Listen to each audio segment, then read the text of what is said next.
Joining us now, the former chair of the National Economic Council of Advisors under President Biden, Jared Bernstein. Welcome back, Jared. It's always good to see you. So let's start with what the Commerce Secretary was talking about there, and this kind of whiplash in the markets last week to news that Trump considered firing Federal Reserve Chair Jerome Powell. Markets then dropped, but Trump backed off, saying it was highly unlikely, but he doesn't rule it out. So the Wall Street Journal reports Treasury Secretary Scott Bessent warned Trump against moving the Fed chair. So questions to you. First, can Trump fire Powell? And if so, are you concerned about who he'd be replaced with? Well, great to see you as well. The question of whether Trump can fire Powell has gotten a lot of attention, understandably. And I would say the general consensus, economist, not lawyer, is that no, he can't unless he has something called cause. The relevant phrase in the underlying charter says the president can fire the Fed chair only for cause. That doesn't mean he disagrees with him about interest rates. It means something much more fraudulent or much more clearly illegal than that. There has been a case raised by the White House in recent days suggesting that the role that Chair Powell has played in the renovation of the Federal Reserve's buildings might be a cause. That's pure pretense. It's completely false, and I think any court would reject it. So, answer your first question, I don't think so.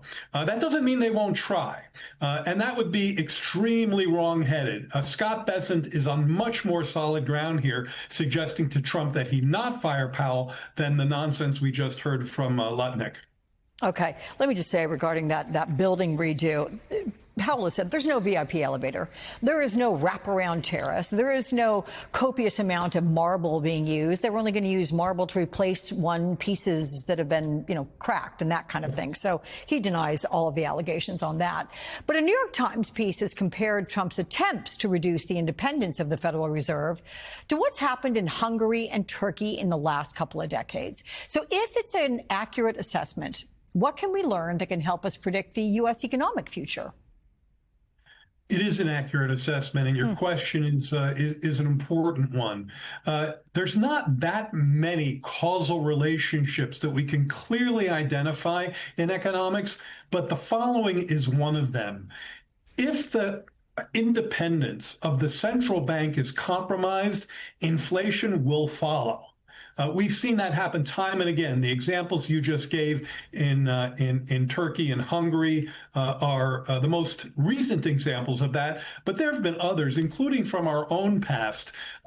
Turkey in particular saw an inflation rate that went up to north of 80% when the independence of their central bank was taken over by Erdogan, their leader.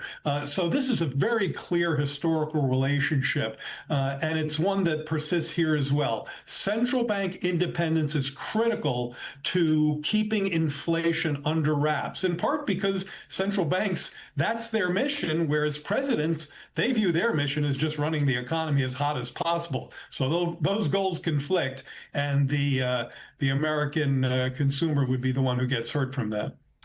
But inflation did tick up in June, 2.7%. So when should they reduce rates?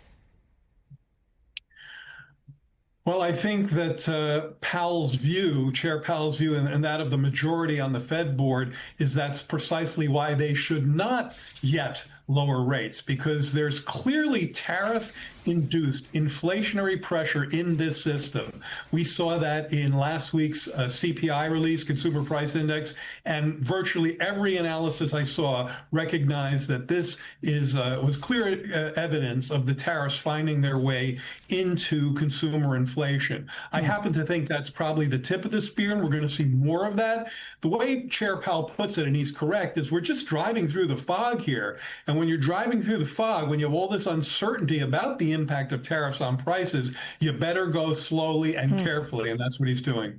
Okay, good analogy there. Jared Bernstein, thank you for bringing it to us. We'll see you again, my friend.